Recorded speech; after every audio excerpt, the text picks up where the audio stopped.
Here's what most people believe. As you age, your training should become less intense.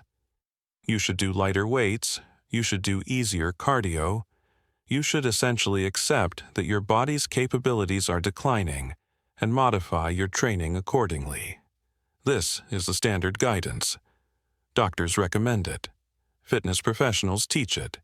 It's accepted wisdom. Jack LaLanne thought this was completely backwards, and he proved it through his own body and the bodies of thousands of people he trained across multiple decades. The truth is, training your aging body is different, but different doesn't mean easier.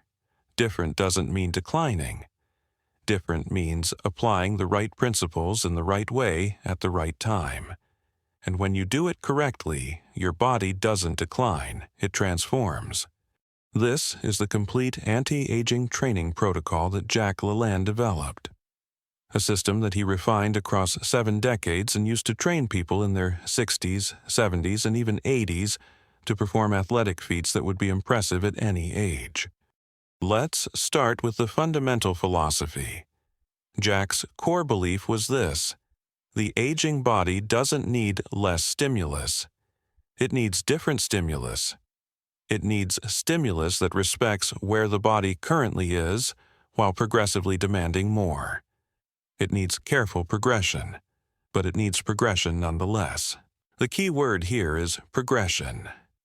Most people, as they age, stop progressing. They do the same routine year after year. The body, not being challenged by new demands, adapts to the current routine and then maintains that level. But if the body isn't being progressively challenged, it gradually declines to a lower level. Jack's protocol was built on progressive overload, the principle that your body adapts to demand, and to continue improving, you must continually increase demand. This applies at any age. The difference is how you increase demand and at what pace. For someone in their 60s just starting this protocol, the progression is slow and careful. The focus is on movement quality and foundational strength. You're learning proper form. You're building baseline strength, you're identifying limitations and addressing them. The core exercises for someone in their 60s starting from a typical sedentary baseline would be bodyweight squats, wall push-ups or incline push-ups, assisted pull-ups, dead bugs, planks, and walking. Nothing fancy, nothing requiring equipment, just fundamental human movements performed with perfect form. The progression over the first month looks like this. Week 1, you're doing these movements 3 times per week, learning form and building baseline strength. Week 2, you're doing them at slightly higher intensity or volume. Week 3, you're adding isometric holds or slight range of motion increases. Week 4, you're ready to progress to the next level. By month 2, you're doing full range of motion bodyweight squats, regular incline or wall push-ups, assisted pull-ups with less assistance, planks with slight movements, and longer walks. Still 3 times per week. Still fundamental, but noticeably more challenging than month 1. This pattern continues. The progression is steady but not aggressive. The body is given time to adapt at each level before being pushed to the next. For someone in their 70s who hasn't trained before, the progression is even more careful. The focus is on movement quality and building confidence. Many people at this age have been sedentary for decades. Their bodies have declined significantly from their peak. They've often accepted this as normal. Reversing this requires not just physical training, but psychological shift. Jack's approach with this age group was to start with activities that felt achievable, but challenging. Water exercises, for example. Water provides support for the joints while still providing resistance. It allows people to move in ways they've become afraid to move on land. The psychological impact of being able to move more freely is enormous. From there, the progression moves to simple land-based movements, then to resistance training, then to more challenging variations. The timeline for transformation at this age is different. Where a 60-year-old might see significant changes in 8 to 12 weeks, a 70-year-old might take 12 to 16 weeks to reach similar improvements. But the direction is the same: improvement, not decline. For someone in their 80s, the protocol is again different. The progression is slow, the intensity is moderate, but the principle remains: progressive challenge leading to adaptation and improvement. Jack trained people in their 80s and 90s. Some of them had never exercised seriously before. Some had been sedentary for decades, and he got them to perform movements that people in their 40s and 50s can't do. How? Through patient, progressive training over months and years, through movement quality that prioritized safety and control, through consistency, through the belief that change was possible. The exercise selection for aging bodies differs from training younger people. For younger people, you can use complex compound movements with heavy loads. The body can handle the stress if the form is good. For aging bodies, the focus is on fundamental patterns and movement quality. The exercises Jack recommended are: for the lower body, bodyweight squats, lunges, step-ups, calf raises, single-leg balance work. These address mobility, strength, and balance, the three pillars of lower body function for aging. For the upper body, push-ups, in whatever variation is appropriate, pull-ups or assisted pull-ups, rowing patterns, shoulder presses. These maintain upper body strength and mobility. For the core, planks, dead bugs, bird dogs, palaf presses. The core is critical for aging bodies because it supports posture and protects the spine. For cardiovascular, walking, swimming, cycling, rowing. These build aerobic capacity without the joint impact of running, though running can be included for those who are ready. What's notable about this list is that it's relatively short.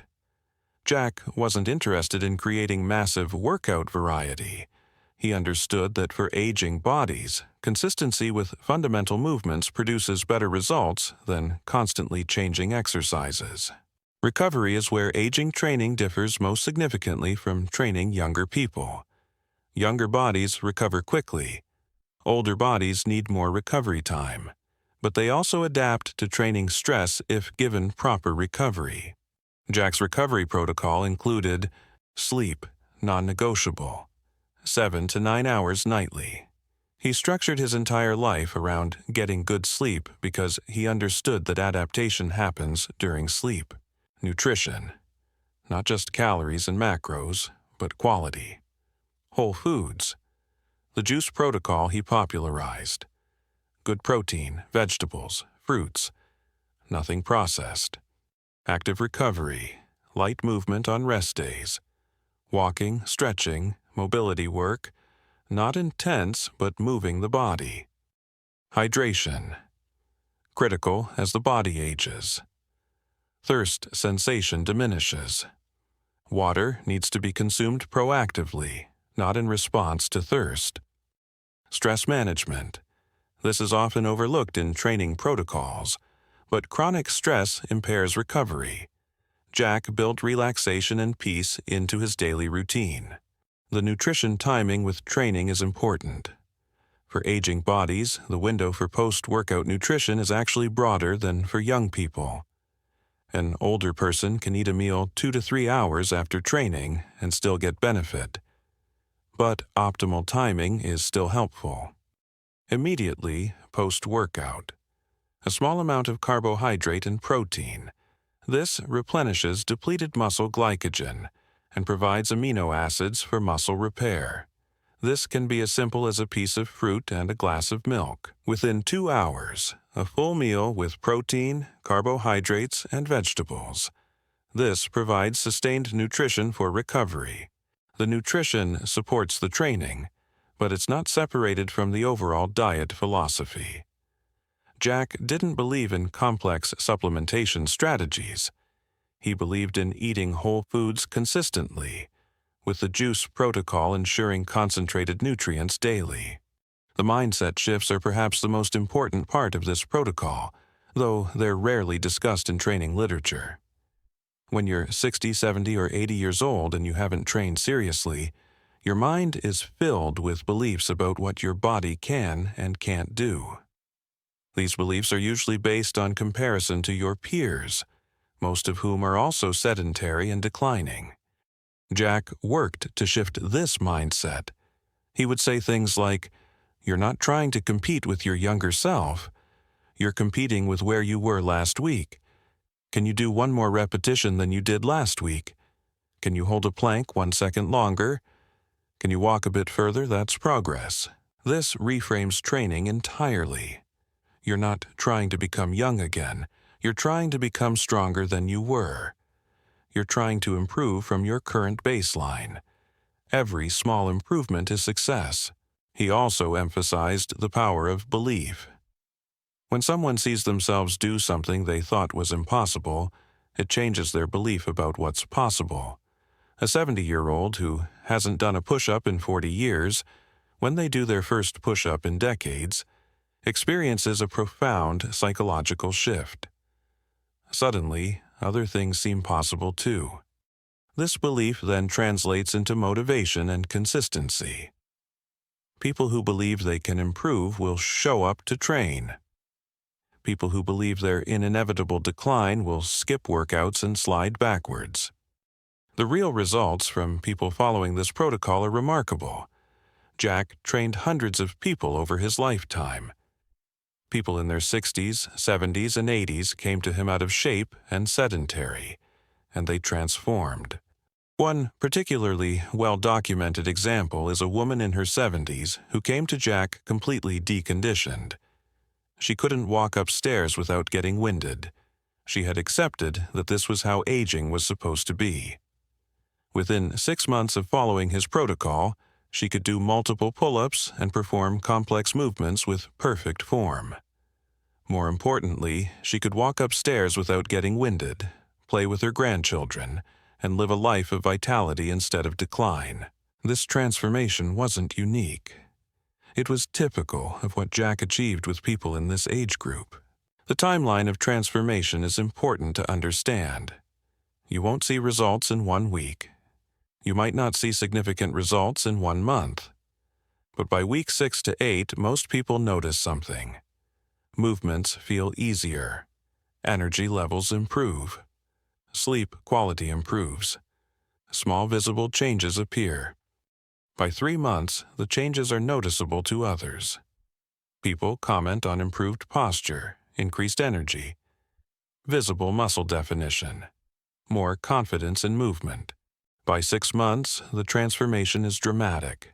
Most people have more strength, better cardiovascular fitness, improved flexibility, better posture, more energy, better sleep, and improved mental health.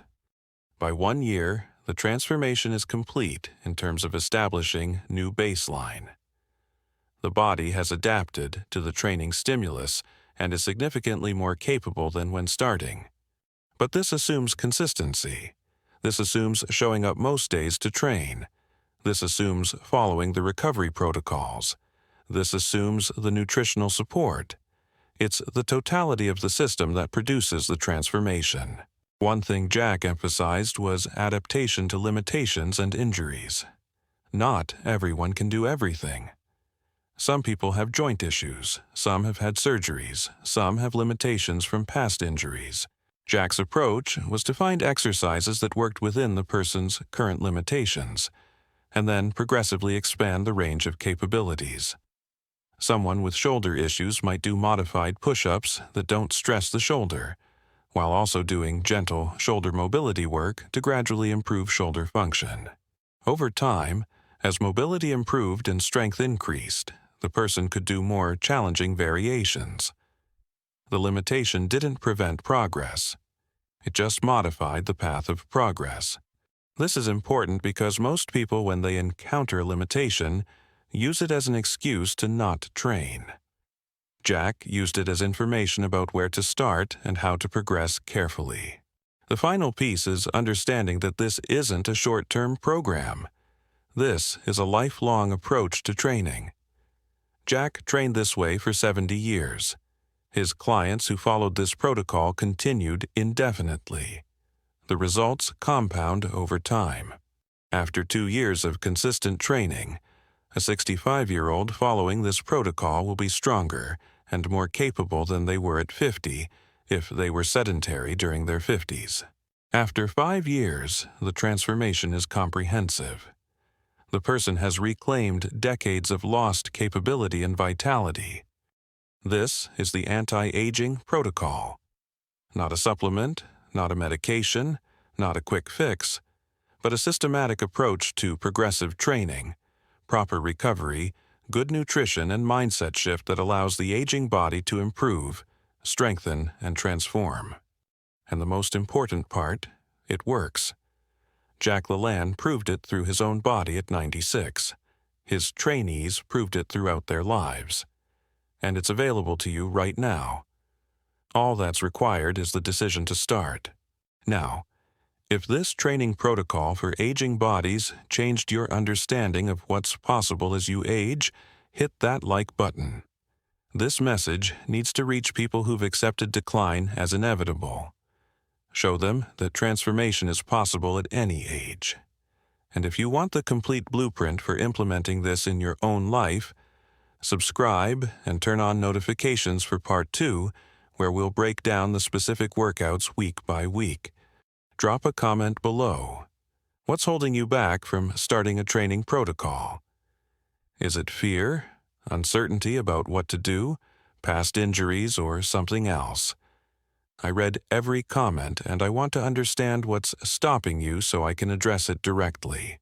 If you know someone over 60 who's accepted aging as decline, someone who's lost faith in their body's capability, someone who needs to understand that strength and vitality are possible at any age, share this video with them. Share the proof that transformation is achievable. You could literally change the trajectory of someone's life in their final decades. The next video reveals the complete week-by-week workout progression for someone starting this protocol at age 60, 70, or 80, the specific exercises, the exact progression, everything you need to start tomorrow. This is the implementable blueprint. Link in the description and card appearing now. Your age is not your limitation. Your belief about your age is. Change your belief and watch your body change.